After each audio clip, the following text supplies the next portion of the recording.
করে চলি। এই হচ্ছে যার উপলক্ষে আমরা এসেছি, সেই বোন একটু হেসে দিল মিষ্টি করে। তো সকলের আশীর্বাদ পর্ব শুরু করেছে একে একে। এই যে আমার মা থেকে দিদা থেকে সকলের প্রত্যেকে একে একে যে যা গিফট এনেছে সমস্ত আশীর্বাদ পর্ব মিটিয়ে তো আমরা এবার চলে যাব নিচে। যেহেতু প্রচণ্ড গরম, এবার চলে এসেছি আমার বড় মামার ঘরে।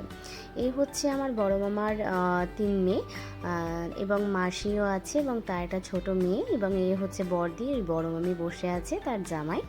তো এবার বলি, যিনি শুয়েছিলেন উনি আপনারা হয়তো দেখেছেন, আমার বড় মামা একটু কদিন ধরে অসুস্থ ছিলেন। তো যাই হোক, তাদের সাথে দেখা করে এসে আমরা যখন লাঞ্চে এসেছিলাম, সবাই মোটামুটি লাঞ্চ সেরে নিচে বসে দীর্ঘদিনের অপেক্ষার পরে দেখা হয়েছে। সেই আড্ডাটা কি আর মিস করা যায়? যতই গরম পড়ুক আর যাই পড়ুক না কেন, আমরা সমস্ত কিছুকে উপেক্ষা করে সবাই মিলে গোল একটা আড্ডায় বসেছি। সবাই মোটামুটি দেখতে পেয়েছেন একটা গল্পের মুডে আছে সবাই এখানে, যদিও বা চুপ, কিন্তু ওখানে কনস্ট্যান্ট কেউ না কেউ বকে যাচ্ছিল। তো এরপরে যে ব্যাপারটা ঘটলো সেটা খুবই হতাশাজনক আমার লাইফে অন্তত। কথায় আছে না, যার শেষ ভালো তার সব ভালো, কিন্তু আজকে দিনটি মোটেও আমার জীবনে অন্তত শেষটা ভালো ছিল না।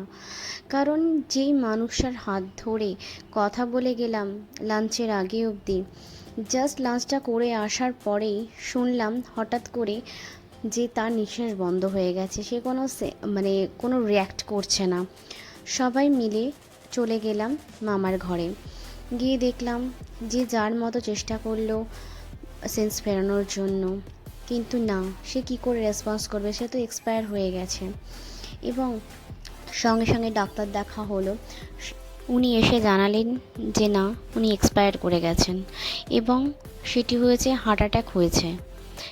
এই মুহূর্তটা একটা যে আনন্দমুখর পরিবেশ ছিল, সেটা সম্পূর্ণ কয়েকটা সেকেন্ডের মধ্যে পুরো অপোজিট সাইড হয়ে দাঁড়ায়। একটা আনন্দমুখর দিন থেকে একটা শোকাস্তব্ধ দিন হয়ে দাঁড়ালো। আর কিছু বলার নেই, আর কিছু করার নেই, নিমেষের মধ্যে সব শেষ হয়ে গেল। এই দিনটাকে কিভাবে আমি আপনাদের কাছে বলবো, আমার এখনও ভাবলেও খারাপ লাগে। আমরা সবাই মিলে গেছিলাম আনন্দ করতে, মজা করতে, সেখানে এরকম একটা পরিস্থিতি এসে দাঁড়াবে কেউ জানতোই না, কেউ বুঝতোই না কয়েক সেকেন্ড আগেও পর্যন্ত। তো বন্ধুরা, আমার জীবনে কালকে সত্যি খুব, আমি কি বলবো, আর এখানে কিছু বলার তো নেই, বুঝতেই পারছেন সবাই। যারা খুব ক্লোজ তারা যখন আপনার চোখের সামনে নিমেষে চলে যায় না, সেই জায়গাটা কাউকে শেয়ার করার মতো নয়। যাই হোক, একটাই আপনাদের কাছে সকল বন্ধুদের কাছে মেসেজ করব, ইয়ং হোক এবং একটু বয়স হোক, এই যা বাইরের যা ওয়েদার এবং আমাদের যা হিট, আপনাদের শরীর খারাপ লাগলে সঙ্গে সঙ্গে ডক্টরের পরামর্শ নিন। নিজেরা বাড়িতে থেকে কিছু করতে যাবেন না। ইদানিং প্রচণ্ডভাবে ম্যাসিভ অ্যাটাক এবং হার্ট অ্যাটাকের পরিমাণ বেড়ে চলেছে। তো এই বলে আজকের আমার ব্লগ আমি এন্ড করলাম। যদি কোথাও ভালো লাগে বা খারাপ লাগে আমার সাথে শেয়ার করতে পারেন কমেন্ট বক্সে।